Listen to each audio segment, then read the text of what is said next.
medyo nakakapagpahinga po ako ngayon. Parang may 3 days na pahinga. Nag-break muna sa taping. Kasi halos every other day po yung taping namin ng Dating Alice Perez ngayon. Tapos kung napapansin po medyo nakangayayat ako kasi ang hirap po yung taping namin.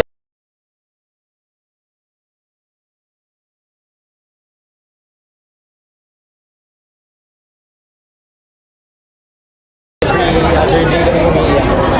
Ganun sa kabila. Parang po, sorry po.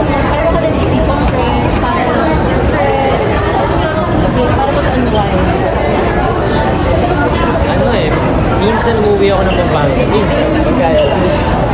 Pero lagi ko pa rin tinatawagan yung mother ko. Wala na ako masyadong time para magpunta. Pero after na ito, tinitapin ko. Oo eh, nakakamiss yung gigising ka na lang. May nakaluto ng pagkain.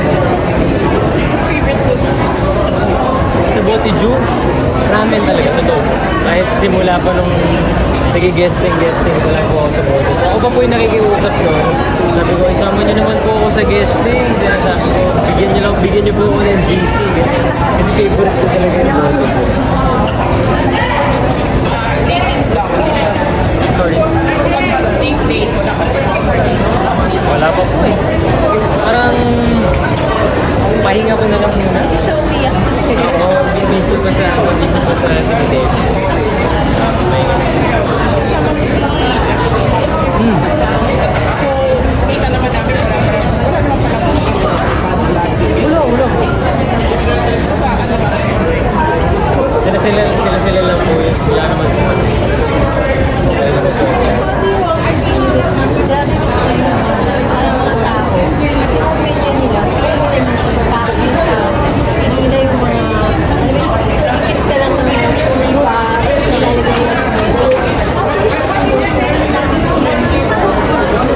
Ako po,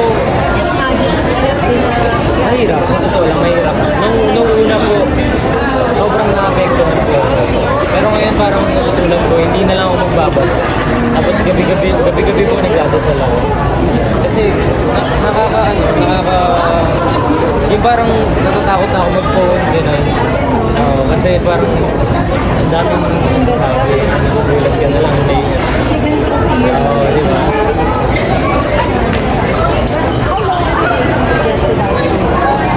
ayoko na lang ito na learning process. Actually, nung sa Mutya po, si Andres talaga nagturo sa akin. Solid po yun si Andres. Parang ako siyang kapatid nung sinasabi ko niya sa akin yun. Parang ako masyado nagbabasa-basa sa kanya. Kasi nagbabasa-basa. Lalo sa workshop.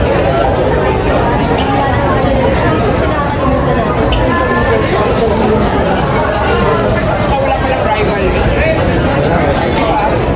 So, ano na lang message mo for online people na sometimes kailangan na medyo hinakonvince na touch the grass? Oh yeah,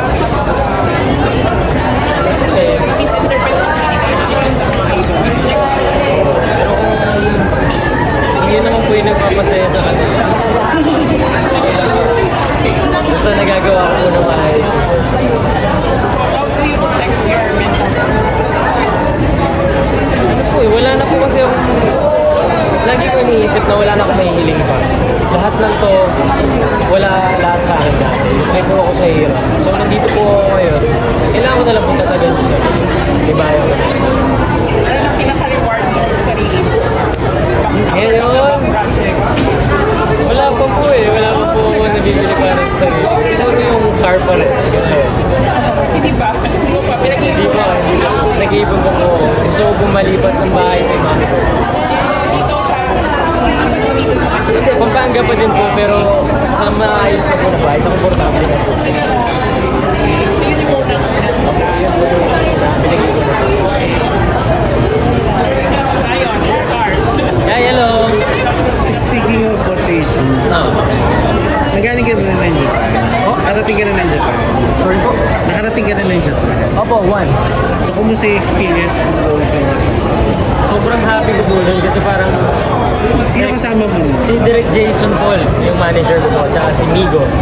Tapos parang first time ko sumakay na aeroplano, natakot ako.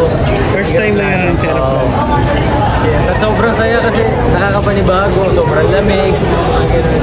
Sobrang sarap ng pagkain. Bakasyon lang yun. Bakasyon lang, bakasyon lang. Pero anong dream vacation mo? Gusto ko talaga bumalik. Yun yung pangarap ko ngayon. Pero grabe, sure ka ba wala ka dugo? May tinatanong niyo. Sobrang pangit. Nakita kita. Nagulat nga po ako, magaganto po pala ako. Sabi kasi mag-black t-shirt. Nasot sa akin. Anong bet mo si Rabbit sa historical drama? Ako gusto ko rin Pero bakit Pwede. lalo po sobrang nag-enjoy ako sa acting ngayon. Parang feeling ko may mga natututunan po ako na bago. alam mo mag-martial arts? Nag-ano rin po ako. Para ako sakali po mabigyan ng acting. Ano mga pinag-aaralan mo ngayon na martial arts? Nagbaboxing po kami ni friend. Si Rabbit, si